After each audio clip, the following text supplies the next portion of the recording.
should we do when leads cancel, and like don't in That's what I general, mean. like who are we calling Yep. regardless of just new leads, like who?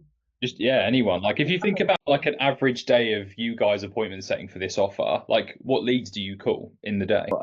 Like we usually start with the qualified one who book an appointment already by themselves is the triage, yeah.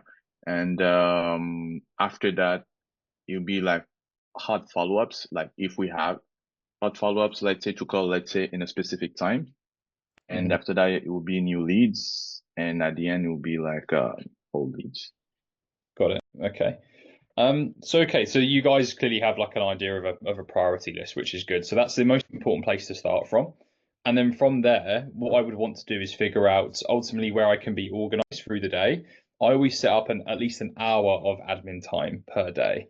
I don't want to do too much more, but it's doing what's necessary to make sure you're on top of your pipeline, right? Because this pipeline here, and we'll go through kind of how I would look at this. This is obviously an empty one.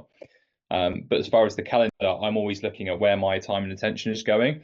And what I want to do is before I dial, I want to know exactly what I'm doing for the day, right? Because when you're appointment setting, some of the most annoying bits of work is like trying to click between different prospects, go to different lists, and your attention's being divided in so many different places.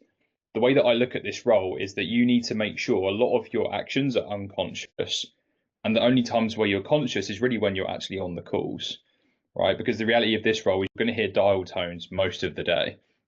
For you guys, I know you mentioned about how good your pickup rates are. It's very rare that you guys like have that like pickup rate. So it's amazing to see that you get most people, not most, but like 40% picking up, which is great.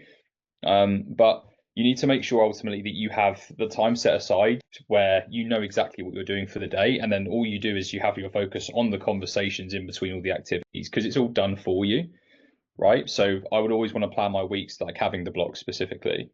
The way I would do it, and this is just like a UK calendar, so just kind of treat it as yours, you can translate into your time zone. But what I would do is like the first part of my day, the first half an hour, is just purely admin based activities. And one thing that I do with my calendar is I always put descriptions, right, of like what I'm actually going to be doing. Because I want to make my brain like not have too much to think about. So I want to give it very precise, specific instructions so I know everything I'm going to be doing. And there's nothing I have to think about whatsoever. It's just done for me.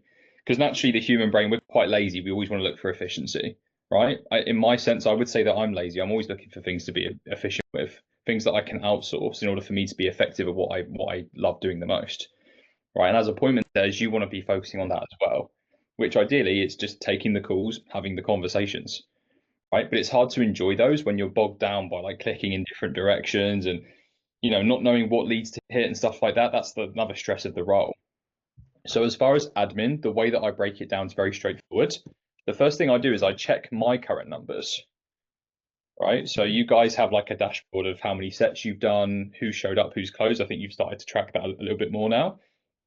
So what I would do is I would analyze the numbers for like 10 minutes every day. Just have a look and have a higher level overview of going, okay, where are some good points on my numbers that I can keep doing the same? Or what are some things that are showing within my numbers that I can maybe change? One instance would be, let's say that you have like 1,000 dials, you had 150 pickup, but you only get like 20 meaningful conversations. What that will tell me is that you get loads of people picking up, which is great, but you hardly get into an actual conversation, which means your intros might be bad. Or it's good feedback for marketing because maybe when they pick up the phone, they hardly recognize you or they're not interested or anything like that. So it's like it gives you, it helps you to make decisions, but it's all based on the data because the numbers do not lie if you report it correctly, right? So that's the first thing that I do is I check my numbers and I go through an analysis from like an overarching view. So that's the first thing I'll do. Second thing is then I'll go through the pipeline sheet for the day. So go through pipeline tracker. So if I just check that here. There we go. So pipeline tracker is what I want to do is I want to have a look at what leads are actually going to show up on the day. Okay, so let's say you've got like 3 leads that are with different closers. What I want to do is make sure that they are confirmed because I want to prevent them from not showing up. There's some opinions where you should be, do it the night before, like just before you finish. You can do that, do like a confirmation message. I personally just do the day off, like in the morning. So it's kind of like, hey, prospect, hope all goes well with the call with today. Let me know if there's any other questions. That's it. Just send like a quick message across. So I just go through the pipeline tracker to check on leads that I have for the day. And then what I'll do is send out messages to those leads to confirm the appointment. Right. And that's the thing. You can do it the night before, day of, it's whatever your preference is. So that's how I would do my admin for the start of the day. Right. So that's pipeline tracker, send out messages. And then the fourth thing is prepare my dial list. Right. So for me, I need to understand what is the amount of dials that I need to get the amount of sets that I typically get to get the closes that I want. If I know all of those numbers, then what I need to do is prepare the amount of basically prepare my dial list. All right, there's going to be a bunch of new opt-ins, there's some triages here, and I'll have that all piled up on the Power Dial